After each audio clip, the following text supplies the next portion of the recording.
materi Microsoft Excel. Untuk kelanjutan materi yang kemarin, hari ini kita akan belajar tentang fungsi if, atau bisa dibilang sebuah fungsi yang digunakan untuk mengimplementasikan sebuah hasil yang berbeda. Nah, hari ini kita akan mempraktekkan di sini untuk mempraktekkan fungsi if di dalam sebuah formula yang diterapkan di tabel di Microsoft Excel. Nah, ini adalah contoh dari sebuah tabel untuk penggunaan if tunggal.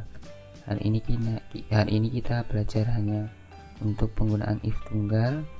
Ini adalah contoh tabelnya seperti ini, dan ini ada 5 kolom dan ada 6 baris. Yang baris pertama atau sel pertama ini kosong, ada 5 kolom.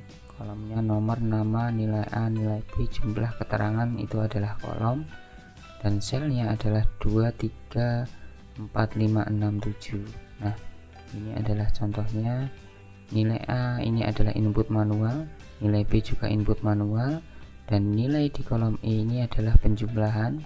Penjumlahan itu di materi sebelumnya atau untuk anak-anak kelas 8 sudah belajar bagaimana menjumlahkan sebuah nilai. Nah, ini adalah untuk penjumlahannya bisa menggunakan dua fungsi. Yang pertama dikasih untuk sebuah perintah plus tambah, atau yang selanjutnya bisa titik 2. Titik 2 ini berarti C4 sampai D4, berarti C4 sampai D4 karena hanya 2 penjumlahan 2. Ini bisa dipakai untuk C4 sampai, misal di sini untuk penjumlahan lagi E5 sampai E5, E4. Nah, itu di fungsi penjumlahan itu bisa seperti itu. Kalau sekaligus berarti untuk tanda titik 2 itu, kalau untuk hanya 2 itu bisa ditambahkan dengan tanda plus. Nah, ini untuk penjumlahan, dan fungsi if nya itu implementasi hasilnya ada di keterangan ini. Lulus, gagal, lulus, gagal, lulus. Nah, ini contohnya formulanya di atas ini, berarti formulanya rumusnya seperti ini. If kurung buka E3, berarti ini adalah E3 lebih dari 145, itu keterangannya adalah lulus dan gagal. Berarti kalau lebih dari 45 berarti lulus, kalau kurang dari 45 berarti gagal. Ini adalah untuk penggunaan fungsi if tunggal. Contohnya ini jumlahnya adalah jumlah nilainya aja 152, di keterangannya berarti adalah lulus karena lebih dari 145. Nah, ini adalah untuk penulisannya seperti ini, penulisan formula rumusnya seperti ini.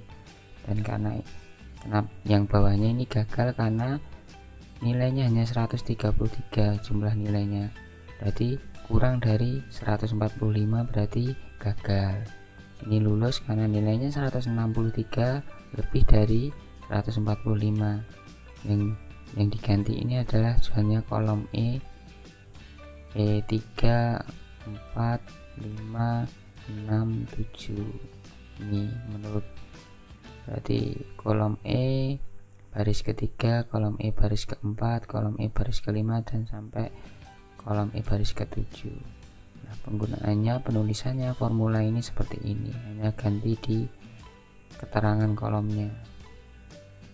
Perintahnya adalah perintah di kolom E, implementasi hasilnya ada di kolom F. Seperti ini. Ini adalah formulanya seperti ini sampai bawah sama. Ketika akan menambahkan sebuah nama atau sebuah perintah baru lagi, ya tinggal ketik di bawahnya ada misal 6, di sini namanya adalah ini. Misal kita mau lulus berarti jumlah nilainya harus lebih dari 50. Di sini keterangannya langsung lulus. Misal 7,